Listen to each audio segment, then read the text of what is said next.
As a professional, it is assumed that the parents or clients that you interact with are knowledgeable about special education. But actually, in reality, many can be misinformed about what special education is. For this project, I have interviewed four individuals and have written down their responses to my questions. First of all, let's get into some definitions before we get to those interviews. I personally wanted to know what special education is defined as. There are two definitions that I'm going to go by. The first one is the Ministry of Education, Ontario, says that students who have behavioral, communicational, intellectual, physical, or multiple exceptionalities, again, the keyword exceptionalities, may require special education programs and or services to benefit fully from their school experience. Remember this because we will come back to how this differs from what the thinking that some other individuals might have that are not in the special education system and don't know about it. The other definition of your dictionary says the definition of special education is a form of learning provided to students with exceptional needs, such as students with learning disabilities or mental challenges. Now, what was interesting is when I interviewed four individuals from different places, different age, mostly middle aged, is that I actually got quite a lot of different responses. And they were also different from the definitions that I had previously mentioned. First of all, one of the individuals said that, and when I asked what is special education, they replied back by, "Oh, is that the education that is for kids that are slow or have abnormal brains?"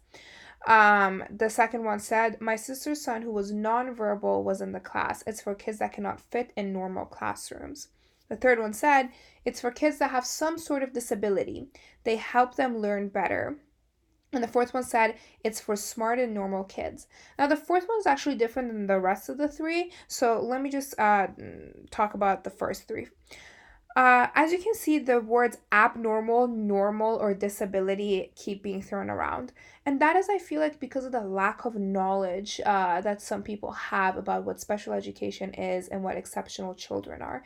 They feel like that children that are in special education are kids that fit a certain stereotype, which is, of course, wrong. They kind of have a normal, and then they think that these kids are abnormal, and that's why they're placed in these classroom settings. The last one, this individual said it's for smarter than normal kids, which is actually different than the rest because special education, yes, can be for kids that are very gifted. It can be for kids that have learning disabilities that are differently learners in general. And it's very interesting to see how their thoughts evolved as we went through talking. The next question was who receives special education? Again, different responses kids with disabilities, some sort of mental or physical disability, disabled kids, and the last one, kids that have some gift or are special in learning. Now, the last one was again the person that said the last comment about kids that are special. But besides that, the other three talked about how it's for kids that have disabilities. That word was some word that was used very often, that and normal and like abnormal.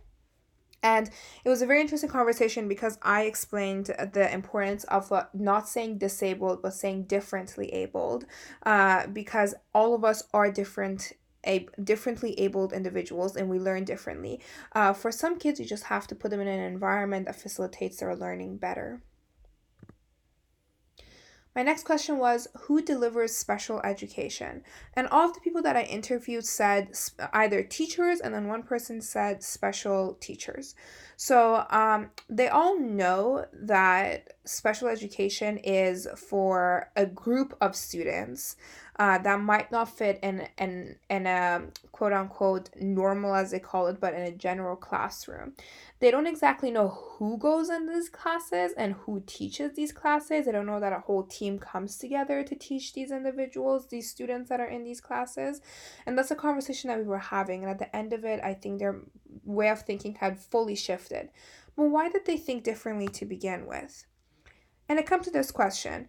Does the country you identify with have special education? Out of the four people that I interviewed, three of them came from countries that did not actually have a special education program.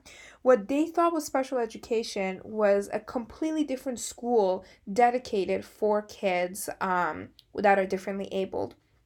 I remember, as an Iranian, I have also experienced this, but I haven't grown up there, so I didn't fully know the extent of it. But some of the Persian people that I interviewed were saying that in Iran there is no special education. There's schools that do special education, I guess, but those schools are not very. They do not have a curriculum in place that is for gifted students or students that are exceptional in other ways. They kind of, for lack of a better term, dumb down the material as they put it. That's how they described it and tell the students. So what happens is that a student can be very high functioning, but they go to that class and they get very discouraged because, as we have learned in EPSC 312, that you need to treat all these kids like they're very gifted. You shouldn't, again, quote unquote, dumb down the material for them. One of the individuals that I interviewed, she was American, and so she was familiar with the education system and the special education curriculum. She was surprised, however, to find that many people are involved in having these curriculums come together, and many people inside the school talk for this to happen smoothly. But the other ones, the other parents, the other individuals that I interviewed with were baffled to know that Canada has such a wonderful system in place. The next question was, do you think kids that are differently able should be placed in general classrooms? So I had to explain the difference between a general classroom and a classroom that was not like a special education classroom. They thought that they shouldn't. They said that they usually get taken out of class because they're disruptive to other kids.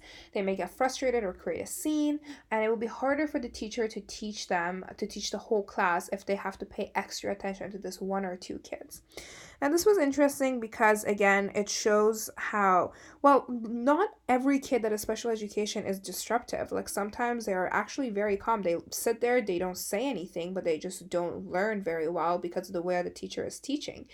And so just like addressing some of the stigma and bias that is in people's heads is very important, because when you get talking to them, you realize that they have a stereotype of a kid that is in a special education classroom, which is incorrect.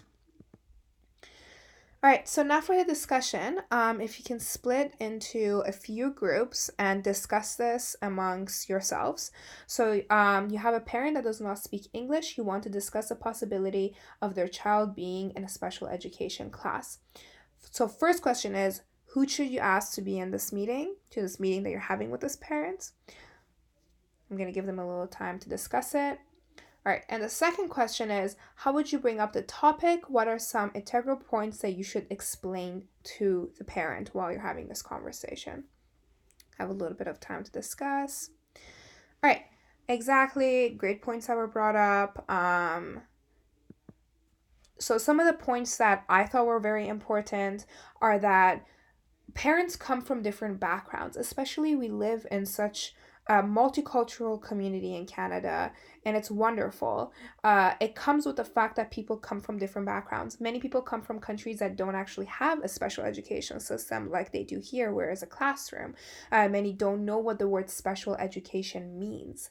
And so that is very important, because if you as a teacher sit in front of parents and you're talking about special education and they don't know what it is, and they kind of know what it is because of something that they saw on social media or in the media in general, they have this image and it's not correct. So it's very important to have someone like a translator there, a translator that exactly explains what's going on, that exactly is saying why you think that this child would benefit from a special education classroom, that this child sometimes is not even put completely in the special education classroom, they're still integrated in the general classrooms, they're just taking some classes in the special education classroom, and what those special education classrooms have to offer, the way of teaching, the technology that they might use. All those are very important for the parents to notice as how it can facilitate the learning of their child better. And lastly, explaining how the education system in Canada works and what special education has to offer, which goes back to the point that I was talking about. Just explaining how it works in Canada, because even if they are from another country, it can be very different. Even if it is from a country that operates like Canada, every country has its own different rules. So explaining that is very important. And lastly, here are my references. Anyone have any questions? Thank you so much for watching this, Kathy, and thank you for letting me have this opportunity to present.